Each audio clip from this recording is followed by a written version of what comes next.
awesome people. I'm excited. First, we're going to start with Noah Rosenberg. Noah is a political consultant and a community organizer. He currently serves as the executive director for Better Boundaries, although he will be leaving us in the near future to head out for California Berkeley School of Law. So that's pretty exciting for Noah. Noah was also an incredible contact for candidates like myself this last fall when we were trying to get through the counting process, which was so much longer than we anticipated.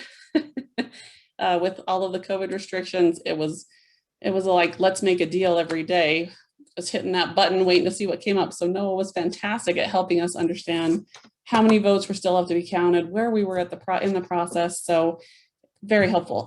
But I'm excited to hear from you today, Noah. Hopefully all of you read his biography. I'm not going to get too in depth, so we have more time for him. If you have questions throughout his speaking, oh geez, good thing I'm not speaking. Pop them into the chat, and when he is finished and when we're done with Ashlee, I will ask those questions to both of our speakers and we'll get to some answers. Thank you.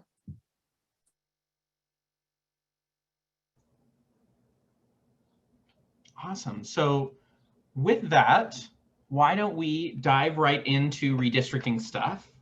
Many of you will have heard presentations sort of like this from me in the past, but there have been a bunch of changes to sort of the timeline for redistricting. We now have a redistricting commission. So let me just walk you through all of that. I think the first thing I always want to talk about is what words we use to describe the redistricting process here. The Independent Redistricting Commission, many of you will remember, that's the thing that Prop 4 created in 2018 that we voted on. That's, you know, what the lion's share of what I'll be talking about today. There is also a legislative redistricting committee. That's essentially just like any other committee at the legislature, right? Redistricting plans are just like bills. They have to go to a committee hearing before they can go to the floor for a vote. But it's really important to remember that those are two completely separate things, right? The Independent Redistricting Commission, which I sometimes will refer to as the IRC, and the Legislative Redistricting Committee, which I often will just refer to as the legislature. It's really important that as we're talking about redistricting, people get the word commission and committee mixed up. They don't understand the difference. It's really, really important to be very clear, both for me in this meeting talking to all of you, but also when you talk to everyone you know about redistricting, which is something I certainly hope you're all doing. Although I understand if maybe you're not all quite there yet, hopefully you will be doing that after the end of this presentation. I want to walk you through the 7 members of the commission. As many of you know, they're split. Some of them are nominated by Republican leadership in the State House and Senate. Some of them are nominated by the Democratic leadership in the State House and the Senate, and one of them is nominated by the governor. So the chair, who's nominated by the governor, his name is Rex Facer. He's a professor of public management and government ethics at BYU in the Romney Institute for Public Management. He is wonderful. If you ever have a chance to speak to him, I don't know that I've ever met anyone that is a more perfect embodiment of Utah as a state. He's just like all around a great person and incredibly genial and generous with his time. So if you have the opportunity to meet with him, definitely take him up on that. The second commissioner I want to talk about is Christine Durham, who many of you will know. I believe she's been to WDC meetings before, but she was the Chief Justice of the State Supreme Court. She was nominated by the Democrats in the legislature. The third commissioner, some of you may have followed this in the press, who was nominated by the Democrats was Pat Jones. Commissioner Jones ultimately resigned to focus on some family stuff. She's trying to retire and move to St. George. She's, you know, the sole caretaker for an adult son with autism. And so, you know, being on the redistricting commission is a pretty heavy burden. And so she ultimately stepped down and was replaced by former State Senator Karen Hale.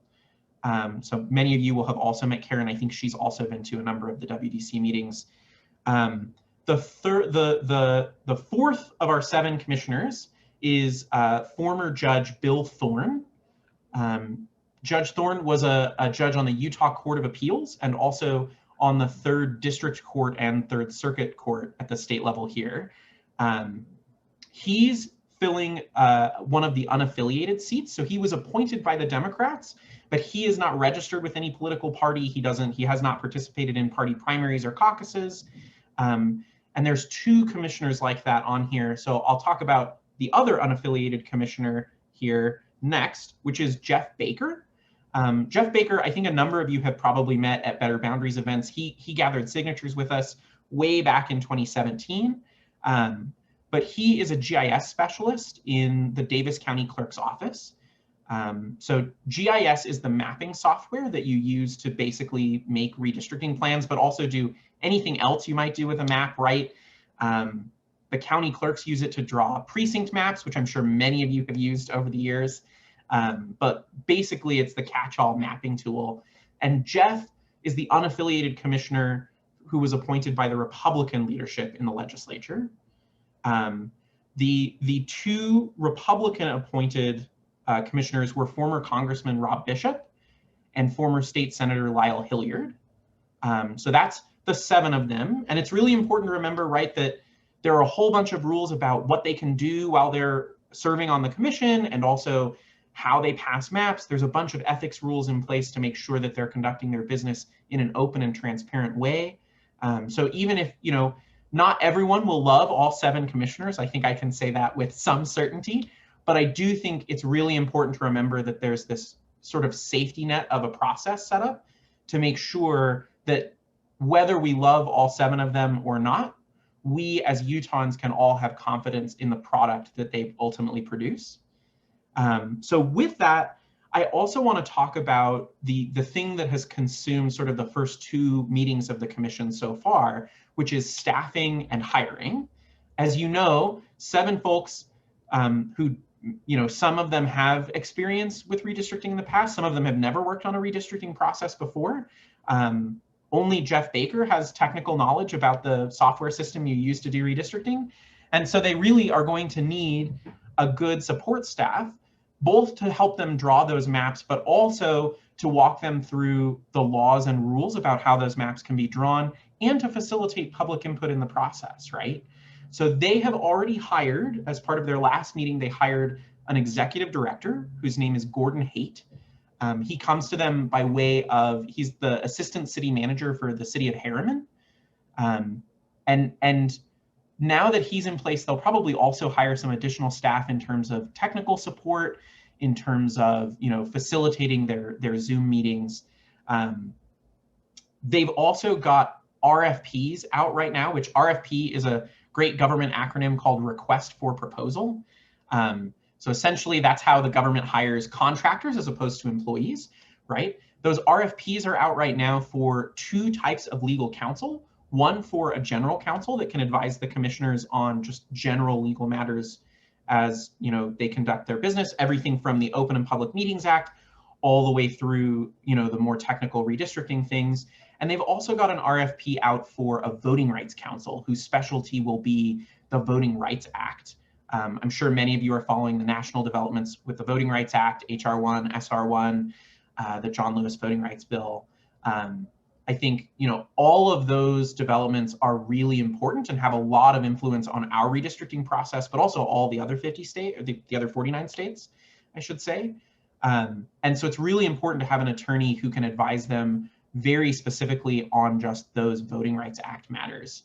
They'll also be putting out RFPs for a mapping consultant and for a marketing and public engagement specialist, excuse me. Those are still forthcoming, but if any of you know folks who you think would be good to fill those roles, please have them get in touch with me. I would love to help anyone who's interested in working for the commission. I would love to help them and talk them through sort of what the process will look like. I think that takes me to sort of my next point, which, as many of you know, there have been a lot of timeline changes to the redistricting process this year, in large part because of the census. The census in a normal year would have arrived, yesterday, would be the last day for the census to be delivered to the states. This is obviously, in a global pandemic, not a normal year. The Census Bureau has said we can expect data perhaps as early as August, but certainly no later than the end of September. And I'll get into sort of the technical aspects of, there's a couple of different formats that they'll give data in, but I'll talk about that in just a second. In terms of the timeline, right, there was also SB 200 in the 2021 legislative session, which changed the way that the redistricting proposition goes into effect, right? That was our compromise with the legislature, which changed some of the components of the ballot initiative. And then this last session, there was another bill to revise the timeline based on how the census delay was going to affect things. So moving forward, right, the commission has spent, you know, the month of April, and they'll spend the next month of May really staffing up and hiring those consultants. Starting in June, they'll collect what are called community of interest maps from the public. Communities of interest are one of the things that we defined in the initiative, right? A community of interest is flexible, right? It can be sort of anything a member of the public wants it to be in terms of what they think their community is, right? And those communities are great also because they're not really dependent on the census data at all, right? Your community, when you're trying to define your community, you're not thinking in terms of, well, the census block lines are here or there, and you're not thinking about, well, it has to be exactly 187 people, otherwise it's not really my community, right? That's not how I think anyone would think of their community. And so because that really is separate from that census data, the commission can start collecting public feedback as soon as June, right? Even without that census data. And the way that's going to take place is really in sort of two pathways. The commission will probably have a number of public meetings where they'll help members of the public define their community on a map, but also define it in a narrative, right? So I bet, you know, many of you can probably do one or can probably do the other, but you might not be able to do both. And so those public hearings will happen to help you really define the physical bounds of your community, but also define the characteristics of your community that make it your community in a written way, which allows the commission to incorporate it as feedback. The second way for them to collect those community of interest maps will be via their website. Their website is not quite up yet, but that's part of why they're staffing up this coming month. So all of that should be finished pretty quickly here. And they'll have a public mapping tool where, again, you'll be able to draw your community on a map and also put down a written explanation of what makes it your community, right? And why it deserves to be put entirely within one district, or, you know, even if it's maybe too big to be put in one district, why it deserves to be kept as whole as possible. So that really takes us starting in June all the way until they get the census data, which will probably happen sometime in August or September. Once they have that census data, they can then get started on a process that's going to look more similar to what you've all probably been through in past redistricting cycles, right? You know, in past cycles, there's been an opportunity for members of the public to present maps of the whole state, for members of the public to weigh in on whether a line should be in one place or another. And that process will happen again under the commission's supervision, right? But in order for them to start that, they really need that census data. So once that gets rolling, they'll conduct a number of public hearings across the state. Hopefully, my hope is those public hearings will be in person and include a digital component for those that, you know, don't feel comfortable. But really, I think in-person public hearings are really critical, primarily because there are lots of communities in our state that really don't have the resources to engage digitally, right? If we're talking about, you know, rural communities in the Uinta Basin or in Southeast Utah on the Navajo Reservation, not everyone has a home internet connection. Not everyone can join a Zoom meeting, right? So having those in-person meetings with also a digital component is going to be really, really important to making sure that every member of the public across the state is able to join and have their feedback heard. Once they start those public hearings, they have until the 1st of November to finish them. They can finish earlier than that, but that's as late as they could go. I expect them to go all the way till the 1st. Those meetings, right, they need to hold at least 7, but they can hold many more than that if they would like. And I certainly will be pressing them to hold more meetings than that.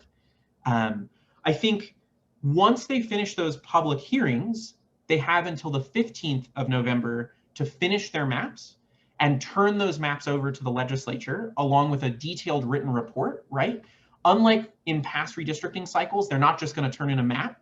They're going to turn in a map and also a detailed written explanation of why the map looks the way it does, what community feedback they use to draw every single line, right? And that's something we've never had before. That will happen, as I said, by the 15th of November. The legislature will then hold a committee hearing to receive the commission's maps and to allow the commissioners to testify, about which maps they think will be best. For those of you who maybe don't remember, the commission isn't just turning in one map for each map type, right? They're turning in 3 versions of each map type, which might sound like a really higher burden, but in reality, when you're doing maps this big, you make decisions all the time where you know that you'll have to cut one city or another, right? And so creating 2 different versions or 3 different versions of a map is literally just as easy as saying, well, for all of these, decisions we have to make where it's a binary choice, one version of the map will flip the coin and it will always land on heads, and one version of the map will flip the coin and it will always land on tails, and for another version of the map, we'll actually flip the coin, right? It's really not that much harder for them to make 3 versions of every map. And again, they make congressional maps, state legislative maps, and state school board maps. Once they turn those maps over to the legislature, the ball is really in the legislature's court. So the legislators on this call today, at that point, you all will have an opportunity to vote on the final maps. So that committee hearing to review the maps when they're turned over to the legislature will probably happen sometime after November 15th, when the commission turns in its maps, and before the end of November. And then the legislature will probably adopt a final set of maps in a special session during the month of December. So that's sort of the timeline, right? So hiring and staffing in April and May, communities of interest from June to September, and then public hearings for the month of October, final maps in November, and a committee presentation, and then the legislature will adopt final maps and they'll be signed by the governor in December. And all of this really has to wrap up by the end of December. Otherwise, it has a bunch of messy effects on the 2022 election. I'm happy to talk more about that if people are interested. I think the only other thing on my list of things to talk about was that the nuances of the census data, right? In terms of what data comes from the census, the Census Bureau has already announced it's going to come in sort of 2 different versions. One will look exactly like the data, the format of the data we've seen in past cycles. The other will be a newer format that they've never used before, but they think will probably be a little difficult for states to use unless they have mathematicians and statisticians at their disposal. I'm going to do my best to make sure that the commission hires those folks so they can use that newer form of the data, just because that new format will come out a little earlier. The Census Bureau expects that to come out sometime in the month of August, whereas the legacy data will come out probably the end of September. And then lastly, I do just want to talk about how folks on this call can be involved in the redistricting process. The first component, right, is submitting your own feedback, right? Making sure that when the commission starts taking community of interest submissions, that everyone on this call submits a community of interest. Making sure that you show up to the public hearings this coming fall is also going to be really critical. Better Boundaries is going to be working to contact voters all over the state to make sure they participate. So if any of you are interested in helping with that, it'll probably look pretty similar to the sorts of work you've done on political campaigns, right? It'll be calling voters and texting voters to say, hey, there's a meeting in your area. It would be really awesome if you'd show up. And it'll be totally nonpartisan, right? We're going to be calling voters who are Republicans, Democrats, unaffiliated. The goal is to make sure that as many members of the public show up as possible, because really redistricting can only create good maps if those maps are drawn with the input of the public. So with that, I don't know, Jennifer, do you want to do questions now, or do you want to save my questions till the end? I think we'll just jump in on your questions since they're very different topics. We'll throw Sure. some out there. I do have a couple of questions already sent to me, so we'll start out with those. Sure. While we're doing that, go ahead and scan through the chat for everybody other than Noah, because there are a couple of things in there. Brandy has posted something about KUED doing an episode of Utah Insight, so take a look at that. And then Ellen has posted a couple of very helpful things and an email address for public comment. So Noah, I'm curious, they put together these 3 different maps and they send those to the legislature, they vote on it. So do they just vote on picking those specific maps, or do they ever get in there and start picking and choosing and redefining those maps?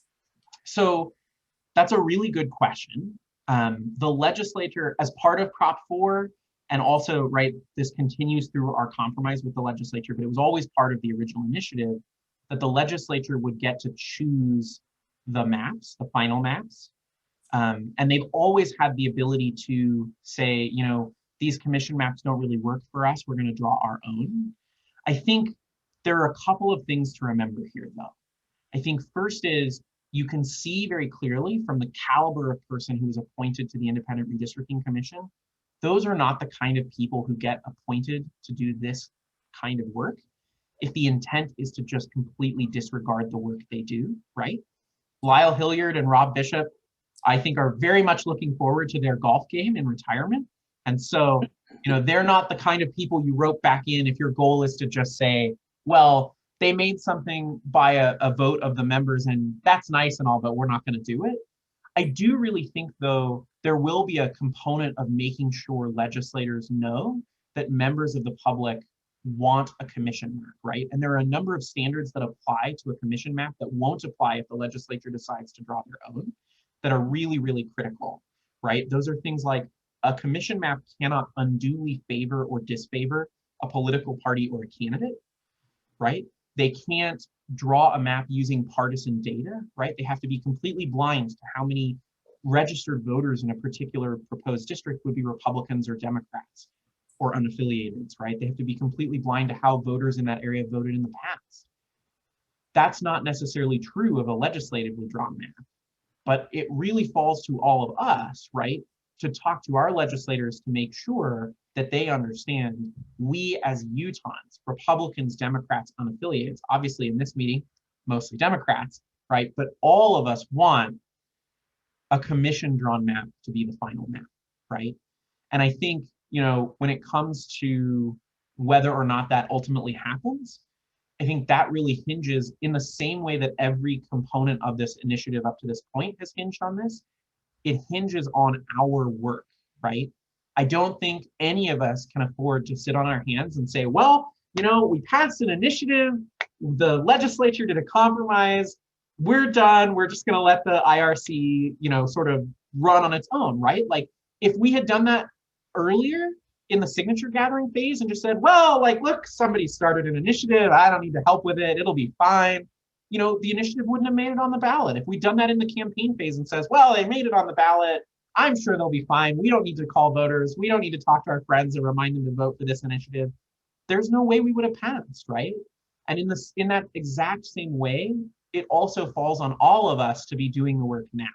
So Better Boundaries is glad to be leading that fight, but there are certainly many, many other groups that I think will be joining us in coalition. But so if anyone would like to be involved, I think most of you are probably already on our email list. But if any of you would like to be involved, definitely let me know. I'm happy to, I will 100% guarantee I will have volunteer opportunities, both to make sure the public engages with those maps, but also to make sure that the legislature adopts one in December. Excellent.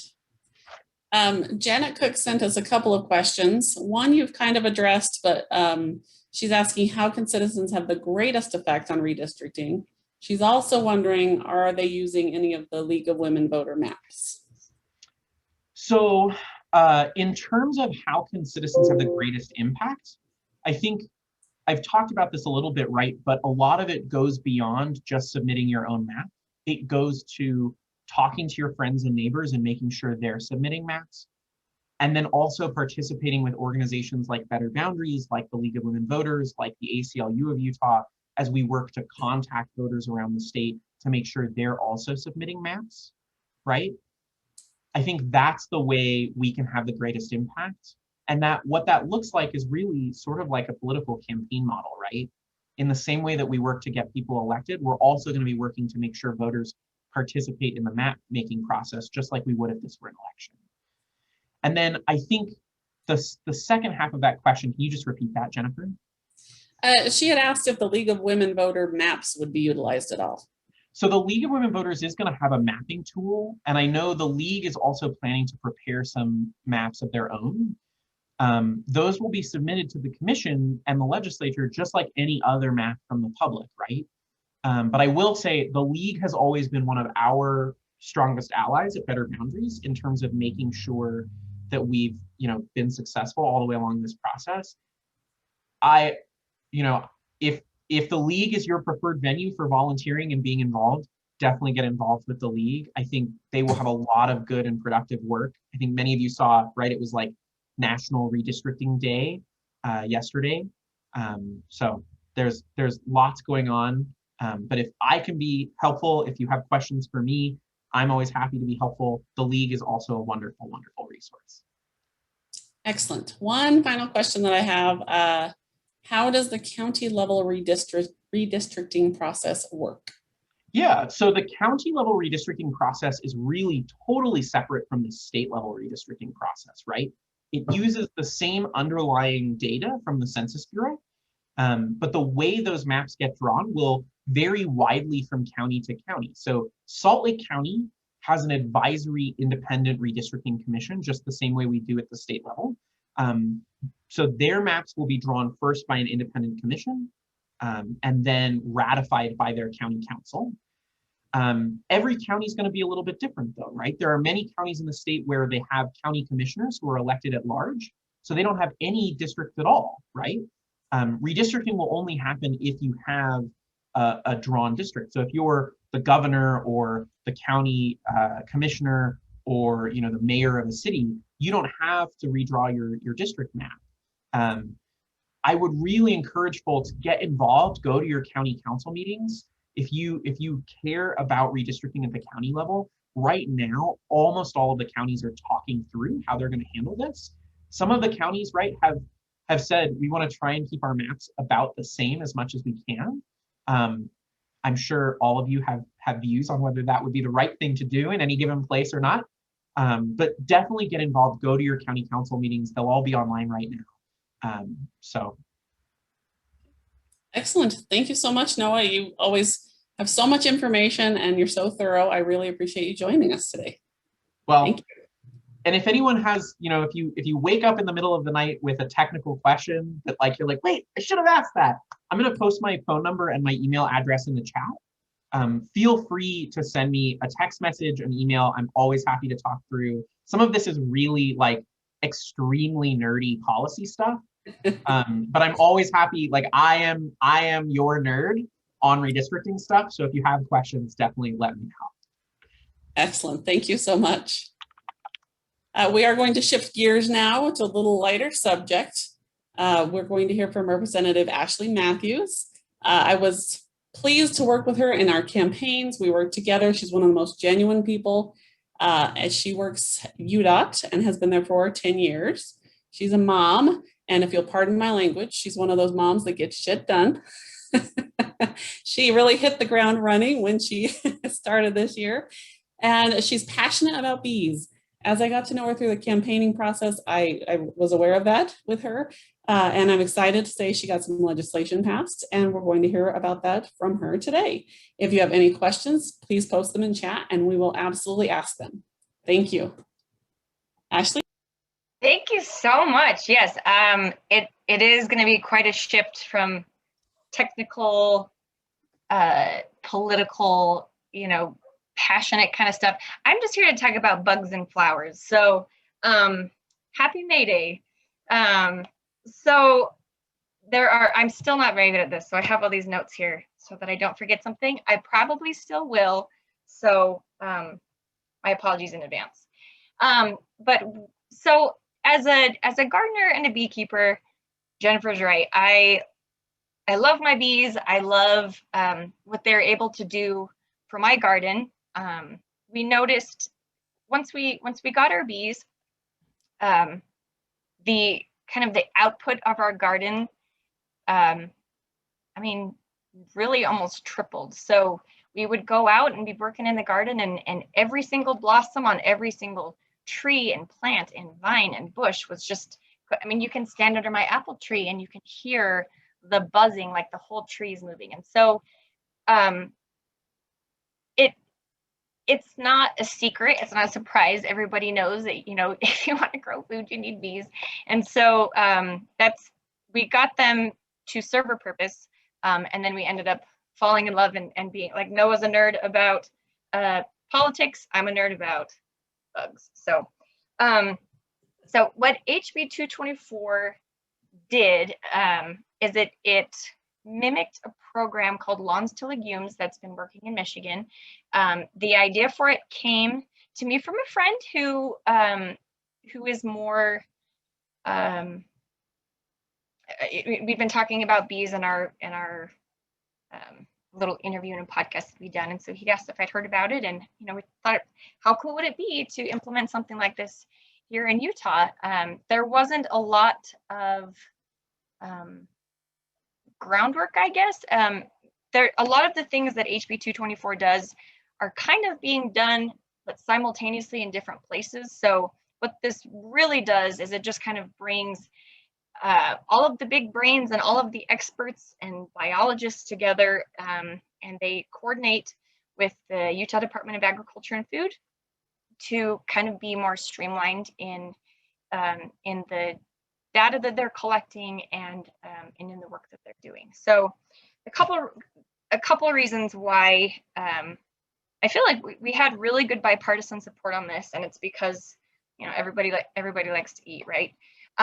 So in addition to supporting our rural economies, the program is going to help with things like wildfire mitigation, water conservation, because everybody knows, you know, planting native pollinator-friendly plants is going to help us reduce the water usage and help the state to not be on fire like it has been the last 4 years. Most people don't know, I didn't know before this bill, that Utah has over 1,100 native species of bees, all different kinds of bees. I know when you think of bees, you think of a colony of honeybees, but a lot of the bees in Utah are actually solitary creatures. And so we have more bees just in Utah than in the whole East Coast. So it's very important that we are kind of being accommodating to all of our little buddies. They all have different needs as far as habitats and food. So we wanted to help people to kind of understand what those needs are and how they can help. I think everybody wants to help, everybody wants to be supportive, but we just don't always know how to do that. So one of the biggest tools I think that HB 224 has or will be doing, in addition to incentivizing landowners, particularly those that own land around farmland, we're going to be incentivizing them to plant seeds for these native pollinator-friendly plants. We're doing that by helping to pay for the seeds for those plants. But in addition to that, we're also going to be utilizing the Master Gardener program that's done through SUU and the USU, and with the UDAF, what they're already doing. So we're going to have planting guides and workshops to just kind of help build awareness how people can help support our pollinators, not just bees, but butterflies and beetles and even bats in some parts of the state. So Dr. Jackie Grant, who is genius, and I absolutely adore and respect her so much. She is a biologist out at SUU. And she, in fact, I should have sent this over to you before.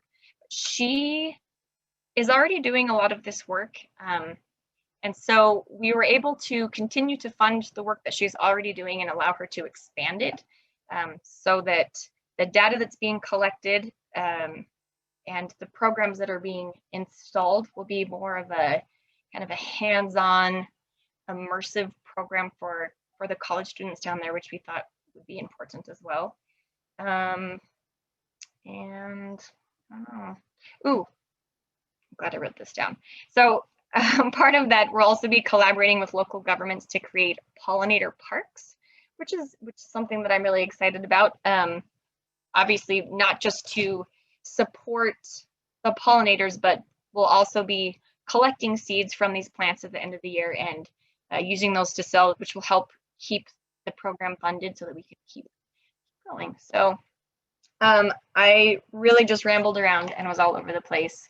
But that happens when I get really excited. And this is something that I'm really excited about. So I'm happy to answer any questions. I don't know if I covered everything that I was supposed to, but Brandy, they are also my favorite beings as well. I much prefer bees to humans and most other mammals, so I get it.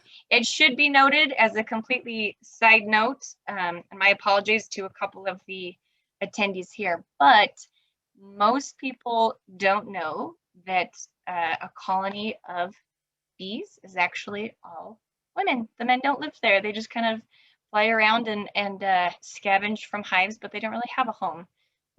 So that's why they're so effective, because it's 20,000 women pulling together and everybody's got their own job and everybody's doing their own part to keep all the different wheels on the mechanism running. So, you know, girl power, and yeah, there's that.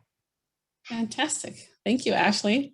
I do recall last fall that you had, your hive was attacked. Did you have a good recovery? Did you pull that back together? No. Unfortunately, wasps and yellow jackets, who are also pollinators, so I know that I'm supposed to like them. I do not, but they are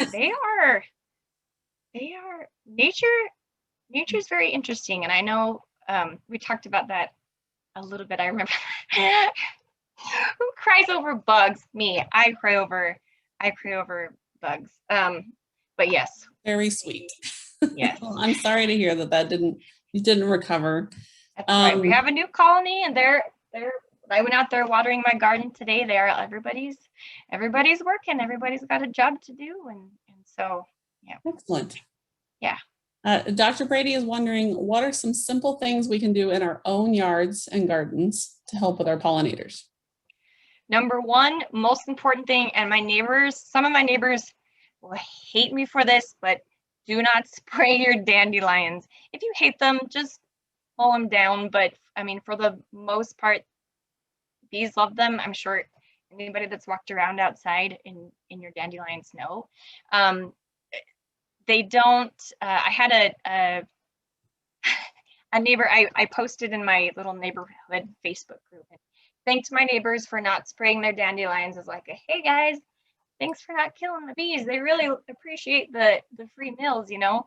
And somebody had said that they were going to be spraying, and they said, well, but I always have bees in my yard, and the spray doesn't seem to bother them, but they don't realize that when the bees are on the plant and extracting the nectar, it doesn't kill them right away. It's when they take the poisons back to the hive and they kill all the babies. So just not spraying weeds is going to be the number one most important thing you can do. And then just making sure that you are planting just a big variety of plants, because like I said, different pollinators have different needs as far as nutrition and habitat. So the bigger the variety you have to offer, the more types of species you'll be able to support, and all the different kinds of bee babies you can feed. So excellent. If anybody else has any questions, feel free to jump in and ask. But it was excellent to see you today, Representative Matthews. I'll give you your due respect there. You're fine. It was excellent to hear from you today, and I'm excited to see what else you'll do in the rest of the sessions. I don't see any other questions coming in right now. Ashlee, I'm not sure, would you like me to put your contact information in